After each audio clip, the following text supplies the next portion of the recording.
राधे राधे। कहते हैं ना, ये दो शब्दों में पूरा संसार बसा हुआ है, पूरा ब्रह्मांड बसा हुआ है। और सिर्फ ये दो शब्द बोलकर आप अपने जीवन की जितनी भी समस्या है उसका समाधान तो कर ही सकते हैं, लेकिन अगर आपने कर्मों के फेर में अगर आप फंसे हुए हैं तो वहां से भी निकल सकते हैं। इस वीडियो को अंत तक देखें, क्योंकि इसमें मैंने ये बताया है कि कृष्ण जन्माष्टमी का व्रत कब रखेंगे, कौन से दिन में रखेंगे, 15 तारीख या 16 तारीख, और साथ ही साथ 1 से लेकर 9 मूलांक वाले जो जितने भी हैं वो किस तरह से कृष्ण जन्माष्टमी मनाए जिससे उनके 9 ग्रह पूरी तरीके से उनके पक्ष में हो जाए।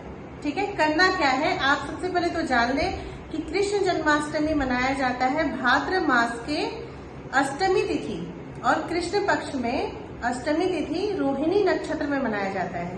पर यहाँ पे इस साल जो अष्टमी तिथि है वो 15 अगस्त के रात के 11:57 में लग रहा है और 16 अगस्त के 9:35 में छूट जा रहा है। पर रोहिणी नक्षत्र जो है वो 17 अगस्त को सुबह 4:20 पर लग रहा है और 18 अगस्त को सुबह के 3:50 में खत्म हो जा रहा है। तो यहाँ पर अष्टमी की तिथि में रोहिणी नक्षत्र नहीं है अगर आप 15 अगस्त को उपवास रखते हैं तो। और शास्त्रों में ये भी इसका वर्णन है कि अष्टमी से जुड़ा, सप्तमी से जुड़ी हुई जो अष्टमी होती है, जहाँ नवमी का उदय नहीं हो रहा है, उस व्रत को करना निषेध है, ये शास्त्रों में वर्णन है।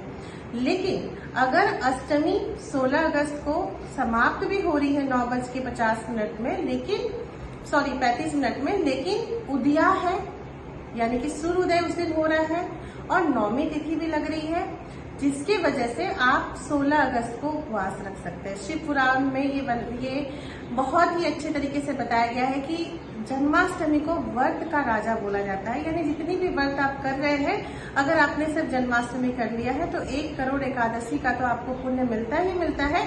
साथ ही अगर आप कोई भी पूजा नहीं कर रहे हैं, जन्माष्टमी का व्रत रख लिया आपने, तो क्योंकि राजा का ही व्रत आपने कर लिया है, तो आपके सारे जो कष्ट है वो दूर हो जाते हैं। करना कैसे है, सबसे पहले तो जितने भी मूलांक 1 से 9 वाले मूलांक हैं वो 16 अगस्त को अर्ली मॉर्निंग उठ के नहा के, कोशिश करें कि सूर्योदय के पहले आप उठ जाएं, नहा के संकल्प ले लें कि आज आप कृष्ण जन्माष्टमी का व्रत रख रहे हैं। संकल्प कैसे लेते हैं, हाथ में अक्षत पुष्प और कुछ पैसे आप रख लें, 1 रुपये या 2 रुपये का सिक्का रख लें, अपना नाम, अपना गोत्र, अपने जगह का नाम, अपनी दिशा बताते हुए, भगवान का नाम लेते हुए, भगवान विष्णु का नाम लेते हुए संकल्प कर सकते हैं यहाँ पे। साथ ही साथ जो मूलांक 1 वाले हैं वो क्या करेंगे, वो हरे राम राम राम हरे हरे, हरे कृष्ण कृष्ण कृष्ण हरे हरे का महामंत्र जप करते हुए आपको यहाँ पे पूजा करना है और दिन भर इसकी जाप करनी है। रात के 12 बजे पंचामृत के साथ लड्डू गोपाल जी को नहलाएं और जो भी आपके घर में जो भी मूर्ति है आप उनको भावपूर्ण भोग लगाते हुए, खीरा और पंजरी का भोग यहाँ पे बहुत ही महत्वपूर्ण माना जाता है, वो डालते हुए आप पूजा कर सकते हैं। मूलांक 2 वालों को भगवान श्री कृष्ण की पूजा अवश्य करनी चाहिए। क्यों, क्योंकि वो चंद्रमा से कनेक्शन है उनका बहुत ही ज्यादा। तो आपको यहाँ पर कृष्ण की पूजा जो आप करेंगे वहां पर आप हरे कृष्ण का भी जाप करते हुए या नाम जाप करते हुए या सिर्फ राधा राधा राधा राधा या राधे कृष्ण का नाम जाप करते हुए आप यहाँ पे पूजा कर सकते हैं।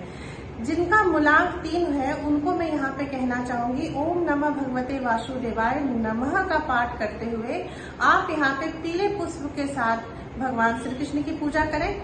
4 मूलांक वाले, 7 मूलांक वाले, 8 मूलांक वाले और 9 मूलांक वाले को मैं यहाँ कहूंगी, क्योंकि जन्माष्टमी शनिवार के दिन आ रहा है।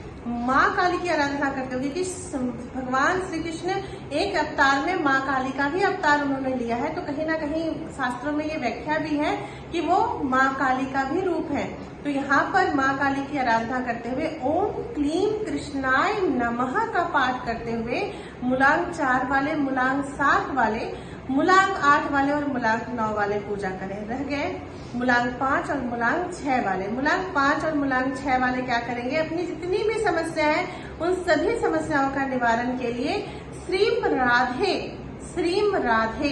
श्रीम राधे का पाठ करते हुए आप अगर इस व्रत को करते हैं और पूजा करते हैं तो मैं यहाँ पे क्या क्या बोलूं, ये इतना पावन मंत्र है कि आप इतना ज्यादा मन में ही आपको ऐसा महसूस होने लगेगा कि आपकी सारी समस्या का समाधान हो रहा है। चाहे आपके जीवन में जो भी चीजें चल रही हो, आपका मन इतना शांत हो जाएगा। आपके पैसे अगर कहीं फंसे हैं या जीवन में किसी ऐसी परिस्थिति में आप फंस गए जहां से आप निकल नहीं पा रहे, अगर अपने मुलाल के अनुसार इस तरह से मंत्र या नाम का जाप करते हुए आप पूजा करते हैं, तो आप अपनी समस्याओं का सिर्फ समाधान ही नहीं कर रहे, बल्कि अपने आत्मा का भी उत्थान कर रहे हैं। और इससे अच्छा समय मुझे नहीं लगता कि कोई आपके जीवन में आ सकता है। तो इसका भरपूर फायदा उठाते हुए अपने जीवन को सफल बनाएं। राधे राधे।